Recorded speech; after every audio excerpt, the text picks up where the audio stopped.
Hi, my name is Kiran Baburaj. Welcome to Career Campus Pro YouTube channel. Welcome to our deep dive of one of the most powerful data structures, the hash map. A hash map is an elegant data structure that maps key to values using a special function called hash function. Think of it like a super efficient dictionary where you can instantly look up any word. Notice these key value pairs: name John, age 30, city New York. This is the essence of a hash map. It associates the data or the values with their unique identifiers, the keys. What makes the hash map truly special? Their lightning fast, order of 1, average access time. At its core, a hash map is an associative array that uses hash code to organize and retrieve data. This concept might sound complex, but we are about to break it down easy to understandable pieces. Now let's look at the fundamental structure of a hash map. You see these buckets. Think of them as containers, each with a specific address or index. When we want to store something like the name John, we first take the key, in this case the name, and run it through our hash function. This function calculates which bucket should hold our value. Watch as the key name flows through the hash function and points to the bucket 3. This is where the John gets stored. Each element in our hash map has these components. First, the entry, our complete key value pair. Next, the key, the unique identifier that determines the location. Next, the hash code, the number that tells us which bucket to use. The bucket, it is where our data actually stored. And finally, the value, the information we want to store and retrieve. This elegant system is what allows for the impressive order of 1 access time that we have mentioned earlier. Next, the hash function. It is the real magic behind a hash map. See the formula. Index assigns hash of key, mode, size. This simple operation takes any key and converts it into the bucket index. For example, the key name becomes index 3.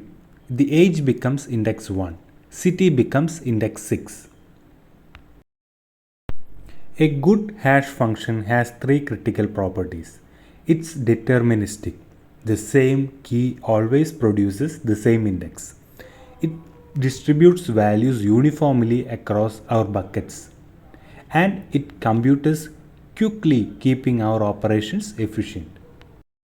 Now let's see a hash map in action with its core operations. First, we have some initial values already stored in the structure. Watch what happens during a put operation. We are adding a new key name with value Eve to our map. The hash function determines that this entry belongs to bucket 2 and our data is stored there. For get operation, we simply reverse the process. When we want to retrieve Alice, we hash the key, find the bucket 4 and retrieve our value instantly. No searching is required. These operations maintain order of 1 average time complexity. That makes the hash map so powerful. But what happens when two different keys try to use the same bucket? This is called a collision, and there are clever ways to handle it. First is with chaining. We simply link multiple values together in the same bucket. Each bucket becomes a mini list of all items that hash to that location. The next option is open addressing. That takes a different approach. If a bucket is occupied, we find the next available slot using a probing sequence. And we keep checking until we find that empty slot. Hash maps are almost everywhere in computing. But let's look at some real-world applications. First is database indexing for lightning fast record lookups and caching to store frequently accessed data. Symbol tables used in compilers and interpreters. counting elements perfect for the tracking frequencies. These applications leverage HashMap strengths such as fast key value lookups, memory efficient storage, and constant time access.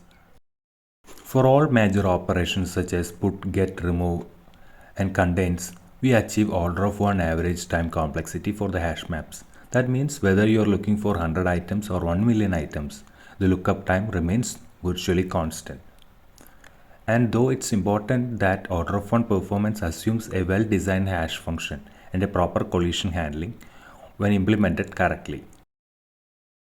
If you found this video helpful, please don't forget to like and subscribe. Happy coding, thank you.